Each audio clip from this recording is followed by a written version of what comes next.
Jajajajajo SCP-001 is an O5's tale. Good evening, Doctor. No, don't stand up. And, yes, I am who you think I am. Let's not make any more of this than it is. You know my number, and I know enough about you to make a duplicate that even your mother wouldn't be able to tell apart from the real you. No, that's not a threat, just a fact. Now, as to my business here, it seems you have stumbled upon something above your clearance. Well, no, stumbled is not the right word. Dug up? Perhaps. And you are getting to the point where further digging would end in some fairly lethal gunshot wounds. This would be a sad state of affairs, as you are otherwise quite a good researcher.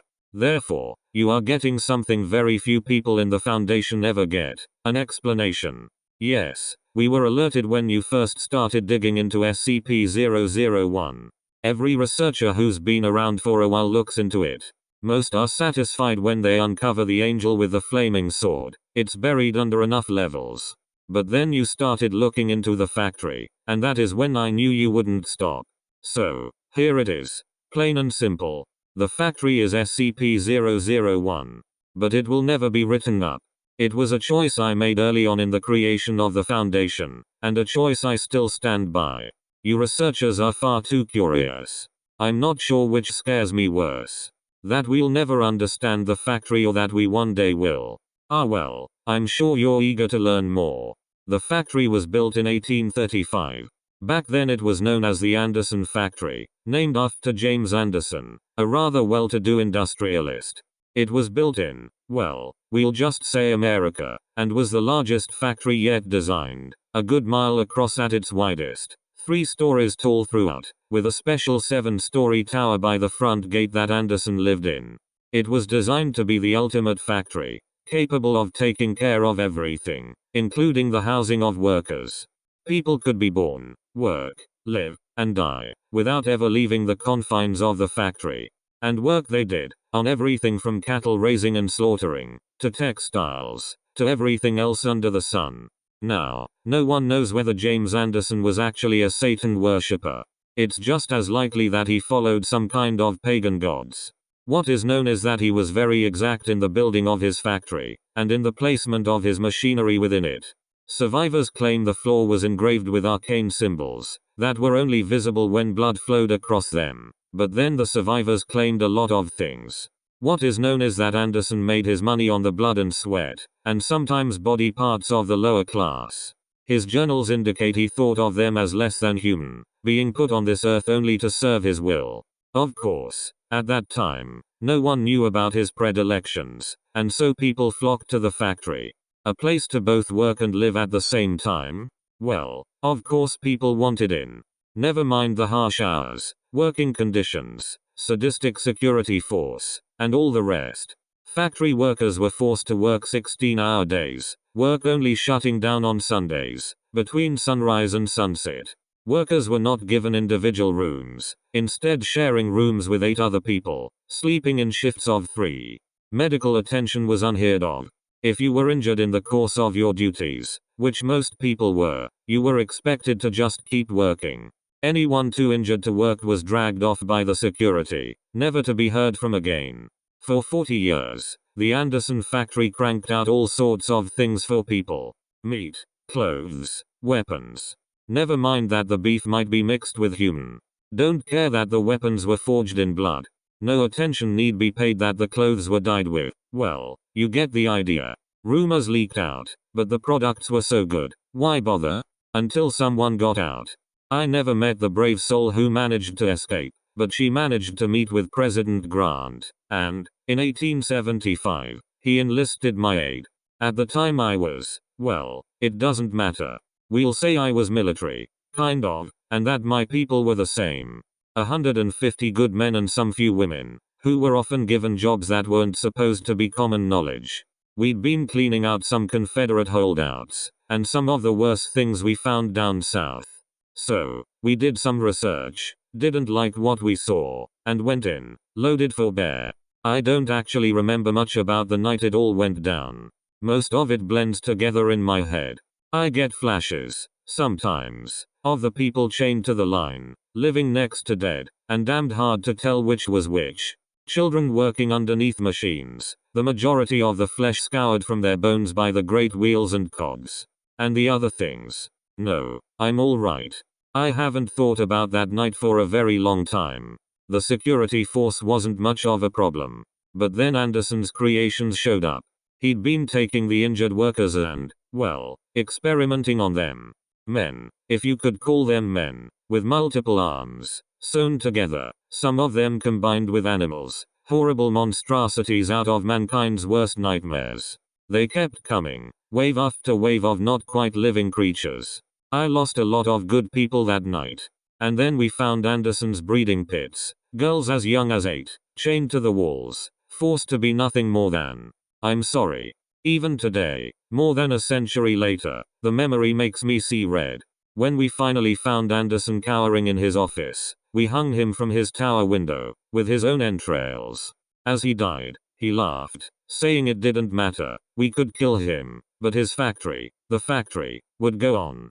He was still laughing 24 hours later when we finally cut him down, had him drawn and quartered, and then burned the remains. The entire time he uttered blasphemies that I don't like to think about. We spent a week cleaning that place out, freeing the workers, putting down the things we found in the basements and many lightless rooms. We pulled out things that were useful, stocked them in a house near the gate, tried to make sense of everything. 150 of us went into that hell pit that night, and only 93 came out. By the end of that week, we were down to 71. But the things we found in there, my god. Well, you've been with the Foundation a while, they wouldn't seem as amazing to you, but we found toy guns that shot real bullets. A yo-yo that would flay the skin from anyone it touched. Hammers that only worked on human flesh. A breed of skeletal horse that ran faster than anything we'd ever seen. Cloaks that seemed woven from the night itself, and let men access a shadowy dimension that I get away from myself. We found tools, both wondrous and horrible. And we were faced with a choice.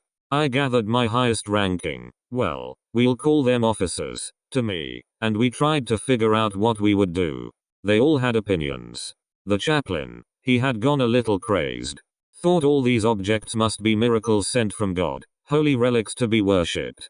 Marshall and his little toady Dawkins thought there was a fortune to be made here, making and selling these things to the highest bidder.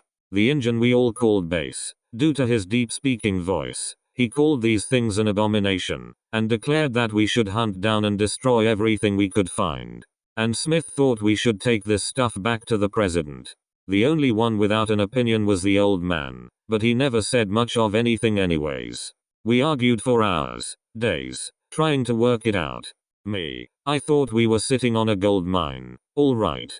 But that we could use these things, these objects, to hunt down some of the scary things we'd run into down south, the other monsters this world had to offer, and use this factory for good, as a place to contain these things. Find a way to make them work for our fellow man, or at least protect our fellow man from having to deal with them. I'm sure you can figure out what happened. The chaplain snuck away in the night with his devotees, taking a couple of small items with him. Marshall we kicked out when we found him, abusing his authority. He promised he'd get revenge, and that little Dawkins shit led the rest of their group off with some of the juicier items. Base and his people tried to light the whole damn thing on fire, then just left when it didn't work. And Smith left, to report back to the president. I did manage to get him to promise me he'd tell Grant the factory had been destroyed. I had big plans for that place. Of course, it was kinda hard to follow through on big plans when you only have 12 other people to work with. But it was a start. And it worked. For a while. We had these amazing toys, and finding people to work with us was easy. Back then, going off the grid was as simple as leaving town.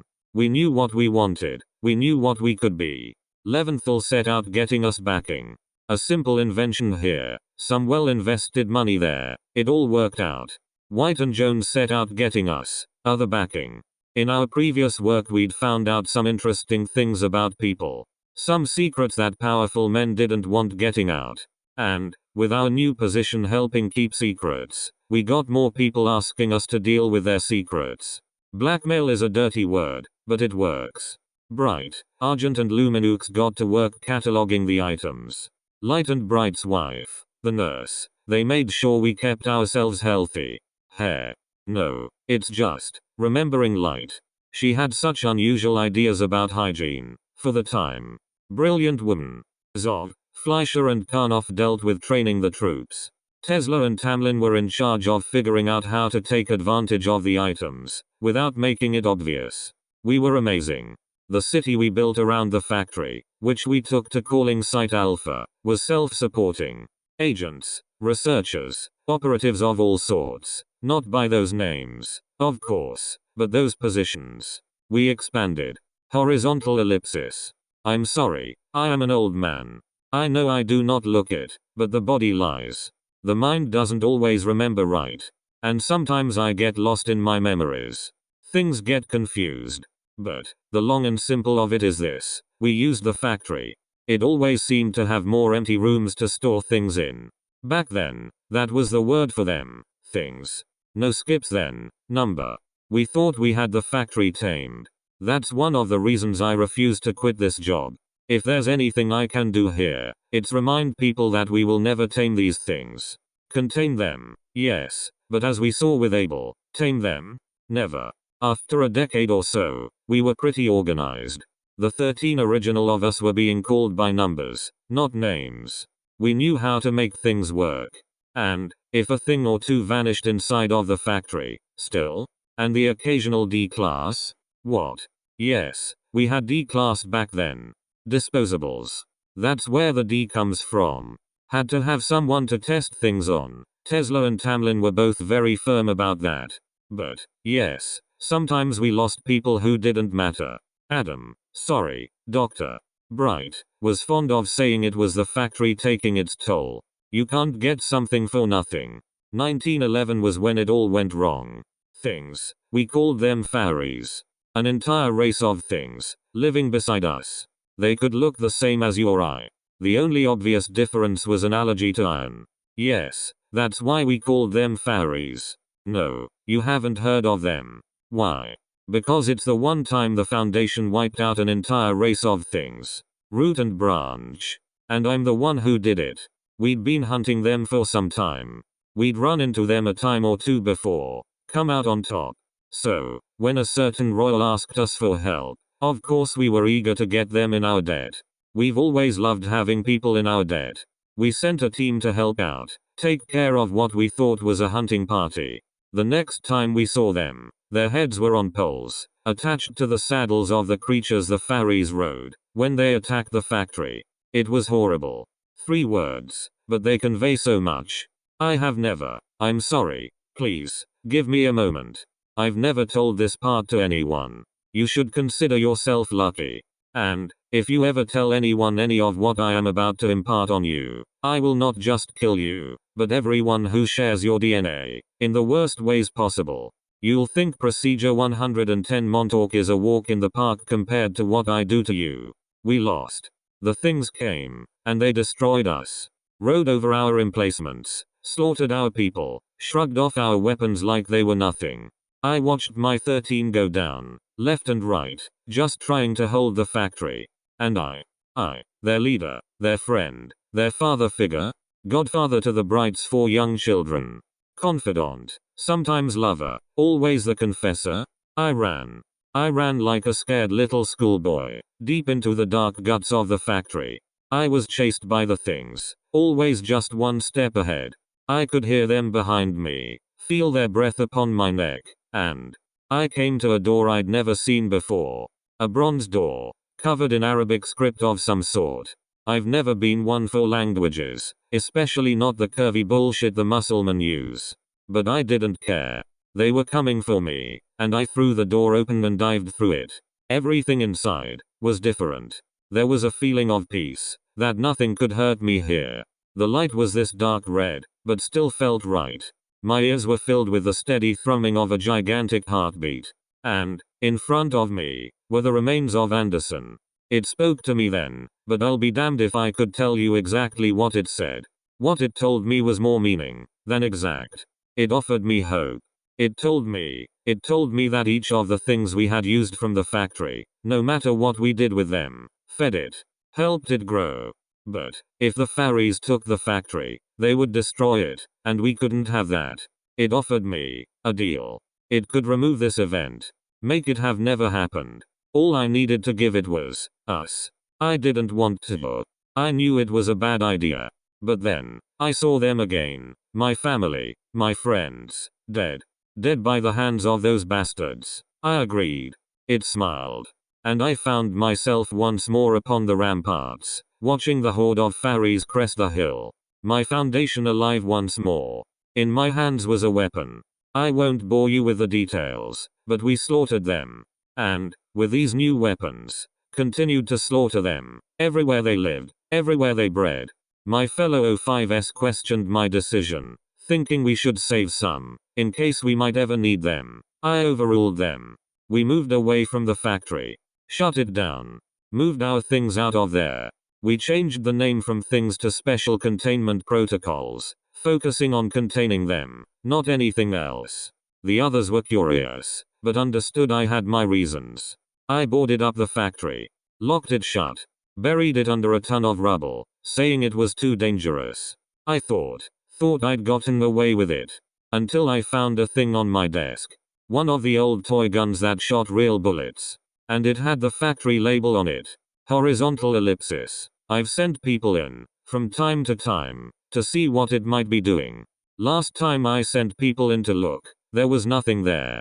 We keep finding factory items out there. I can't help but think of how many more we don't find. The people who use them, and keep it hidden. I think back to the body telling me how each item used gave energy to the factory. I never asked it energy for what. I don't think I want to know. What do we give it? D class, mostly. Where did you think all those bodies went? There's a place. Bodies are left, and they vanish. Everyone thinks I'm a genius for figuring it out. Sometimes I have to feed it other things. Researchers. Agents. They never know it's coming. It just reaches out and takes them. But, in the end, we're doing more good by being here. Whatever the factory wants, whatever it is, we're doing good here. I have to believe that. And now you know. Are you happy? I didn't think so. Why tell you? I'm getting old, Everett. Should I die, someone will have to keep feeding it. Maybe you'll be different. Maybe you'll figure out how to stand up to it. Horizontal ellipsis. But I doubt it.